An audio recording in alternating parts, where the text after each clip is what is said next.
Orang yang baik mengeluarkan barang yang baik dari perbendaharaan hatinya yang baik, dan orang yang jahat mengeluarkan barang yang jahat dari perbendaharaannya yang jahat. Karena yang diucapkan mulutnya meluap dari hatinya. Nah, ini salah satu indikasi saya bilang yang disebut dengan dari dalam hati terpancar kehidupan.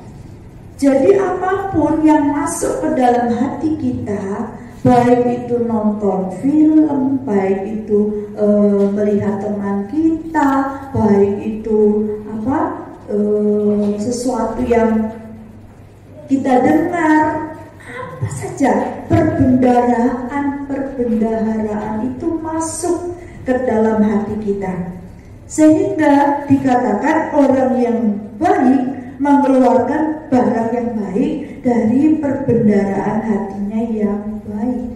Jadi kalau perbendaharaan kita itu baik, yang keluar itu tentu baik. Halo, puji Tuhan. Kalau sampai terjadi, oh terima kasih Tuhan.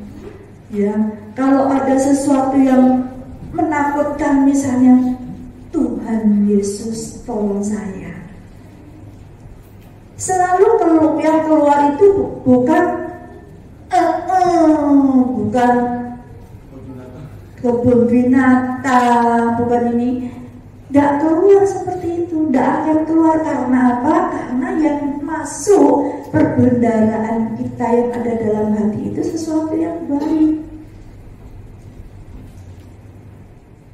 Jadi seperti itu. Kalau yang masuk itu yang jahat, berteman dengan pergaulannya tidak karu-karuan, mereka suka mesu, suka ngomong kebun binatang dan sebagainya. Terus yang ditonton itu filmnya film ya kan? Ya, senangannya yang seperti itu. Ya, yang keluar akibatnya adalah keluar yang menyakitkan, yang nggak enak didengar, seperti itu. Nah, terus karena yang diucapkan mulut itu keluar atau meluap dari hati. Jadi ingat ya, kita bisa lihat, kita bisa membaca orang dari apa yang keluar dari mulutnya. Loh, hari ini bahaya. Karena apa yang keluar dari mulutnya selalu hal-hal yang menyakitkan, yang merasani orang, yang tidak menyenangkan, yang membuat kita itu jengah. Ya, yang keluar seperti itu, apa yang diucapkan mulut meluap dari hati. Jadi kelihatan orang ini kayak apa itu kelihatan. Orang ini sabar ya. Dia apa-apa tetap aja tersenyum, tetap saja mengucap syukur. Nggak terus wes gak gelem aku berkawan dengan kamu, gak mau ke gereja ini karena ada ini, ada itu. Nggak benar jadinya ya. Itu dosa dari sononya ya. Gak ada yang ngajari, tapi kita selalu bisa melakukan hal-hal yang menyakitkan orang lain. Nah, makanya Tuhan bilang hati-hati, jaga hatimu dengan segala kewaspadaan. Artinya apa? Kita harus benar-benar bisa melotot, bisa benar-benar waspada. Gampang hal-hal yang buruk itu masuk ke dalam hati kita. Jangan sampai ada yang mau bertanya sesuatu ke saya, tetapi dia kasih film. Saya tahu filmnya ini, dia memberikan ini loh, bahwa di Jepang itu sekarang katanya ada produksi air mani. Wah, dia kasih filmnya ke saya. Saya tahu, wah, maaf, saya bilang. Loh, saya ini mau tanya firman Tuhan. Dia bilang, ya, Firman Tuhan tentang apa? Dia bilang kan kita ini harus patuh pada pemerintah katanya. Bagaimana itu? Saya bilang patuh pada pemerintah karena pemerintah dari Tuhan. Ya, saya bilang betul. Gak perlu lihat filmnya. Bilang ngapain lihat filmnya? Produksinya seperti apa? Nggak usah. Nggak perlu. Saya bilang saya kira untuk membantu nggak perlu. Itu akan meracuni hati dan pikiran kita. Mata kita akan perlu dicongkel nantinya. Saya bilang nggak perlu. Ingat saja Sadrak, Mesak, Abednego. Ingat saja Daniel. Bagaimana mereka bisa menghalau, tidak terkontaminasi. Makanan raja aja dia nggak mau. Kalau itu bisa merusak tubuhnya, dia tetap berdoa kepada Tuhan. Kalau toh, kata Sadrak, Mesak, Abednego, kalau toh Tuhanku tidak menolong aku tetap akan menyembah Tuhan. Itu prinsip. Saya bilang, Tuhan pasti akan tolong kita. Jangan khawatir, ya kan? Nah, Matius 15 ayat 19. Hati ini kalau nggak dijaga, makanya Tuhan wanti-wanti. Tahu ya wanti-wanti ya. Tuhan benar-benar memberikan guidance-nya kepada kita. 2, 3. Karena dari hati timbul segala pikiran jahat, pembunuhan, perzinahan, percabulan, pencurian, sumpah palsu, dan hujat. Ini datangnya dari hati. Semua yang kita lakukan, semua yang kita lihat, yang kita dengar, yang kita itu asalnya dari hati. Dikatakan karena dari hati timbul segala pikiran jahat. Hati-hati ya. Hati-hati, jangan sampai. Kita harus jaga benar-benar ini. Terus saya bilang udah cukup, sudah bisa mengerti nggak mengapa dikatakan karena dari dalam hati itu terpancar kehidupan itu terpancar dari hati kita. Karena yang pertama dikatakan ada perbendaharaan. Kalau perbendaharaannya baik, keluarnya baik. Kalau perbendaharaannya jahat, keluarnya jahat. Karena apa yang diucapkan mulut meluap dari hati. Terus dikatakan karena dari hati timbul segala pikiran jahat. Jadi kalau ada yang mengecoh kita, tetap dengan waspada, segala kewaspadaan yang kita punya. Harus hati-hati, jangan sampai itu keluar, dilihat orang, mempermalukan nama Tuhan. Kan Tuhan bilang, supaya apa yang kita lakukan itu baik itu akan mempermuliakan nama Tuhan. Ya Bu, terus gimana Bu? Ya, kalau kita itu percaya kepada Tuhan, maka kita akan melakukan hal-hal yang baik itu.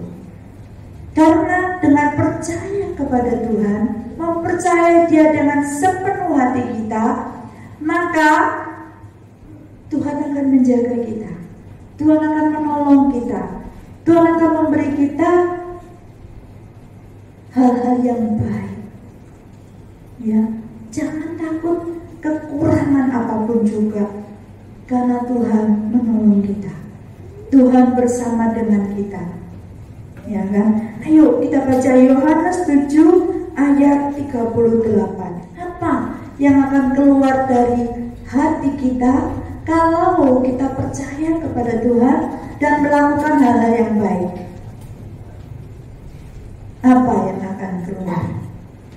Ayo kita baca bersama-sama. 2, 3. Barang siapa percaya kepadaku, seperti yang dikatakan oleh kitab suci, dari dalam hatinya akan mengalir aliran-aliran air hidup. Ini kalau kita percaya pada Tuhan dan memasukkan perbendaharaan-perbendaharaan yang baik, melupakan yang jahat, maka yang keluar dari hati kita itu adalah akan mengalir aliran-aliran air hidup. Wah, bingung lagi Bu ini. Maksudnya apa aliran-aliran air hidup? Tadi terpancar kehidupan dari dalam hatinya. Ya ini juga salah satunya. Salah satu bagaimana bisa hati kita bisa memancarkan kehidupan, yaitu yang keluar dari hati kita, dari mulut kita, dari pandangan mata kita, dari senyuman kita, dari perbuatan-perbuatan kita, itu adalah mengalir aliran-aliran air hidup. Hati ini penuh sukacita, nggak gampang ada yang tidak menyenangkan. Di sekeliling kita ini banyak hal yang membuat kita tuh tidak senang, baik itu di tengah keluarga, baik itu dengan teman-teman gereja pun kadang-kadang tidak bisa melakukan sesuai dengan apa yang kita inginkan. Kadang-kadang, aduh, konco dewe kok gitu, tidak mau nolong, tidak mau membantu, kok begini, aduh harusnya kan begini. Banyak hal ya di tengah-tengah keluarga, banyak hal yang membuat kita tuh tidak cocok, tidak senang ya. Diajak ini tidak mau, disuruh gitu nggak benar, apa yang dilakukannya itu nggak sesuai. Jengkel, menjengkelkan, bikin kita marah, bikin kita sedih, kecewa, banyak. Tetapi kita harus ingat bahwa kita ini tidak boleh membiarkan hati kita ini kecewa, tidak boleh. Makanya Tuhan, ayo kita baca dulu Yohanes 14 ayat 1 dulu. Makanya Tuhan itu bilang, ayo baca ya, semua kita baca.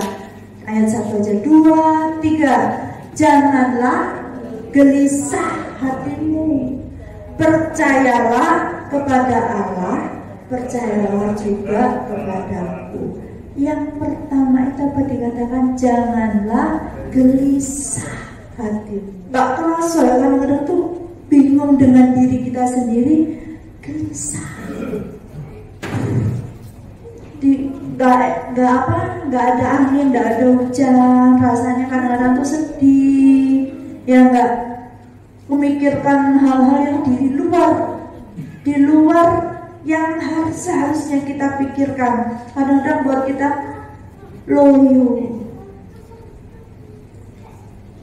sakit gak sembuh-sembuh kayak saya gini, bikin kita loyo, bikin kita kehilangan kekuatan. Tapi Tuhan ingatkan pagi hari ini, janganlah gelisah hatimu. Kegelisahan ini akan membuat kita semakin hari semakin mundur, semakin hari semakin mengkeret, semakin hari semakin tidak bersemangat. Banyak firman Tuhan ini yang mengingatkan kita, jangan khawatir. Suplemen atau suplai surga itu mengenai situasi atau keadaan hati kita itu habis, tidak pernah habis. Kalau kita sedang gelisah, Tuhan itu kita ingat, kita tidak mau apa kegelisahan itu menggerogoti hati kita. Kejanggalan, kemarahan, kecemasan membuat kita gelisah. Jangan pernah mengambil tindakan yang buruk dan kacau.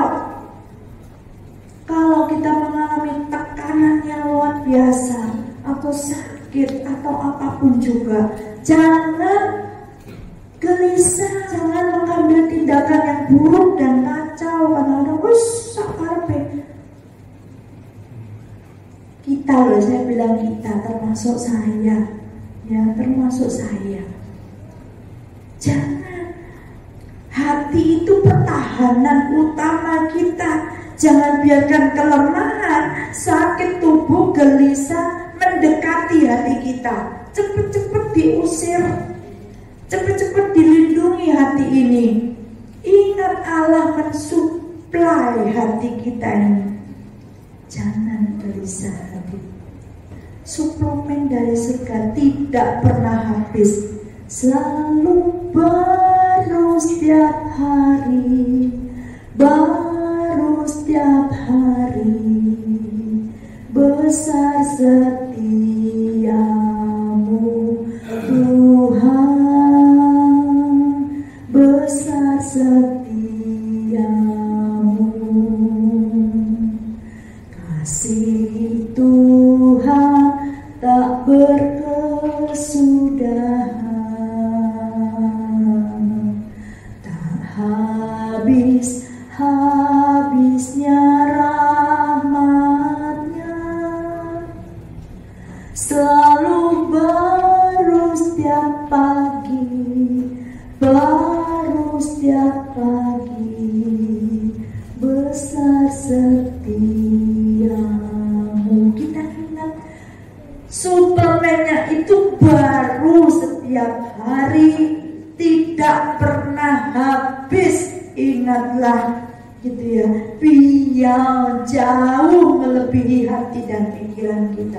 Percayalah, itu tidak. Ingat bahwa baiknya Tuhan itu tidak bisa dilampaui dengan akal budi kita.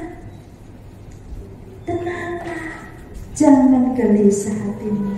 Hati adalah benteng terakhir yang disuplai dari surga. Jangan biarkan terseret kegelisahan dan kelemahan-kelemahan kita. Jaga benar-benar. Itu berkat yang luar biasa ya. Jangan seperti orang yang tidak pernah kenal Tuhan Yesus, tidak pernah memecah madunya Tuhan Yesus dan harumnya atmosfer kerajaan surga. Jangan pernah lupa akan hari-hari yang lalu. Kita selalu ditolong oleh Tuhan. Seperti prinsipnya Daud, aku biasa ditolong Tuhan. Kalau ada ini ditolong, kalau ada ini ditolong. Kita juga harus ingat, waktu kita mengalami kesulitan, kita bisa kan melewatinya. Waktu kita kekurangan, Tuhan berikan pertolongan, bukan? Waktu kita menghadapi peperangan, berlalu, bukan? Semuanya akan berlalu. This will to pass. Ya. This will shall pass. Ya. Pasti akan berlalu. Karena Tuhan tidak membiarkan kita sendirian. Suplai itu selalu turun untuk kita. Keadaan sekeliling boleh berguncang, tapi janganlah kita mengambil tindakan yang tidak tenang. Tetap tenang. Jaga hati dengan segala kewaspadaan. Memang berat dan sulit, tetapi bisa. Tuhan, aku bisa. Selama ini Tuhan sudah tolong saya. Aku percaya aku bisa melampauinya. Don't worry. Selalu ada bisikan dari Roh Kudus yang mengatakan kepada kita, don't worry. Terusannya apa? Be happy. Ya, aku akan memberikan. Ayo kita baca Yesaya 36 ayat 26. Yesaya 36 ayat 26. Kamu akan kuberikan hati yang baru dan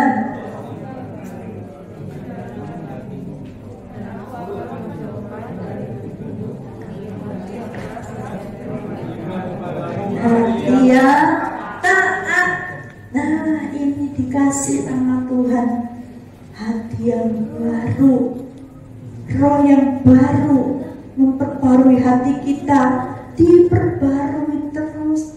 Ya, kalau penjagaannya itu misalnya dikasih plastik, plastiknya sobek, gantian cepet-cepet beli di toko, diganti. Ya, kalau rak-raknya sudah mulai meleot, cepet-cepet diganti. Jaga hati kita. Nanti kita akan dikasih hati yang baru oleh Tuhan dan diberi hati yang taat. Dijauhkan dari tubuh kita nih hati yang keras. Kadang-kadang kita nih memang sulit ya. Ada pribadi-pribadi yang sulit, itu nggak gampang untuk diberitahu, diperbaiki. Nggak ngaku wes gini wes, nggak mau diperbaiki sama sekali. Tapi Tuhan akan berikan, ya, menjauhkan dari tubuh kita hati yang keras.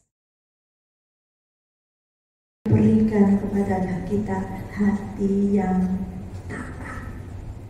Kita harus tahu hati yang terluka itu cenderung melukai orang lain. Ya. Makanya kenapa kalau orang tua itu melakukan sesuatu, itu akan anaknya juga. Karena apa? Dia mendidiknya seperti yang dia terima dari orang tuanya. Hati-hati. Kalau kita melihat dari atas itu ada yang kurang baik, tetap putus sangkal gitu istilahnya Kak Erna, putus sangkal, harus dipatahkan, harus lepaskan, supaya itu tidak menurun ke anak cucu kita. Pasti kita melihat banyak itu terjadi. Turunan, hati-hati dengan kutuk keturunan, itu harus cepat-cepat diputus. Jangan sampai itu menurun kepada anak cucu kita. Secara nggak sadar itu bisa terjadi. Harus, ya, kita harus melindungi hati kita dengan sungguh-sungguh. HP aja kita kasih apa namanya ini, screen guard, terus apa ini apa yang namanya plastik ini, soft case. Nah, ya benar ya. Nah, silikon, entah apa namanya, dilindungi supaya kalau jatuh kebentur tidak merusakkan HP-nya. Lindungi hati kita dengan sungguh-sungguh. Kasih screen guard, beli yang termahal. Ya, supaya tidak mudah.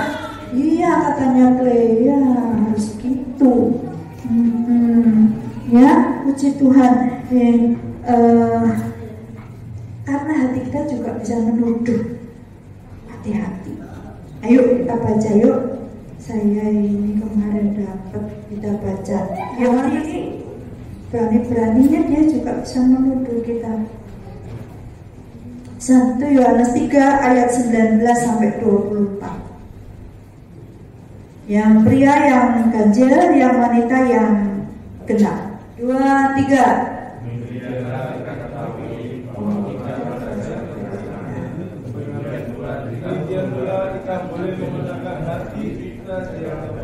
Ya, perempuan.